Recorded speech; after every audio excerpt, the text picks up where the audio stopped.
السلام عليكم ورحمة الله تعالى وبركاته. إخواني أخواتي، في هذا الفيديو سوف أتحدث لكم عن الشخير. يحدث الشخير بسبب الانسداد الجزئي لممر الحلق، والذي يعوق سريان الهواء أثناء الشهيق، وهو ما يحدث بسبب السمنة المفرطة أو نتيجة وجود عيوب خلقية تعوق مرور الهواء بسلاسة. ما هي العلاجات الممكنة للشخير المزمن؟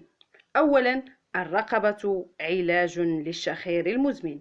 لو حدث أن عاشرت شخصا وضع رقبة أثناء النوم بسبب إصابته بالفقرات العنقية، للاحظت أن حدوث الشخير في هذه الحالة أمر نادر الحدوث. إن ثني الرقبة اتجاه الصدر أثناء النوم يسد ممر الهواء خلال الحلق، مما يؤدي للشخير. ولذلك فإنه لكي تتجنب الشخير لا بد أن تحرص على جعل الذقن بعيدا عن الصدر.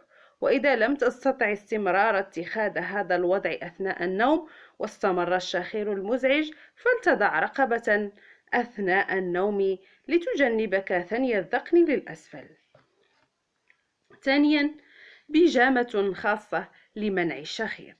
النوم على الظهر يحفز أيضا على حدوث الشخير في نسبة كبيرة من الحالات، وليس من الممكن بالطبع أن تتجنب اتخاذ هذا الوضع أثناء حالة النوم العميق والتقلب من جهة لأخرى دون وعي، ولكن هناك حلا يجنبك اتخاذ هذا الوضع، أي النوم على الظهر.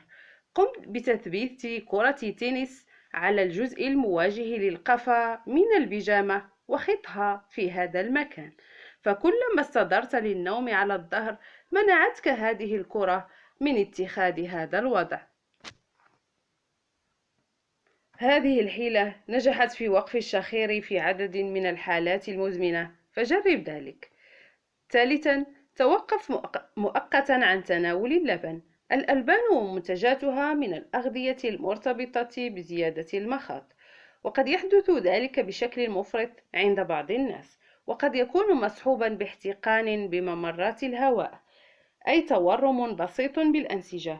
وهذه الفئة من الناس تعتبر حساسة ضد تناول الألبان، فجرب التوقف عن تناول هذه المنتجات لمدة أسبوع ولاحظ تأثير ذلك على حدوث الشخير. رابعا، لا تتناول مهدئات قبل النوم وتوقف عن التدخين. لاحظ كذلك أن استعمال العقاقير المهدئة أو المنومة يحدث ارتخاء بعضلات الحلق، قد يحفز على حدوث الشخير. ولاحظ أيضا أن التدخين واحتساء الخمور والعياذ بالله قد يؤدي كلاهما لتورم بأنسجة الحلق بسبب التهيج المتكرر، مما يؤدي لحدوث الشخير. خامسا، نظف حجرة نومك من مسببات الحساسية.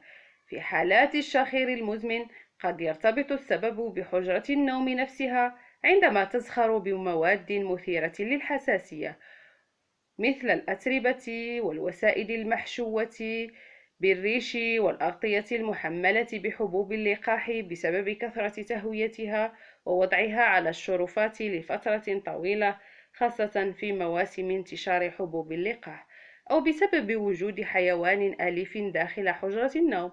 فقاوم تلوث هواء غرفتك بهذه المواد المثيرة للحساسية. شكرا لكم، وإلى فيديو قادم بحول الله، والسلام عليكم ورحمة الله تعالى وبركاته.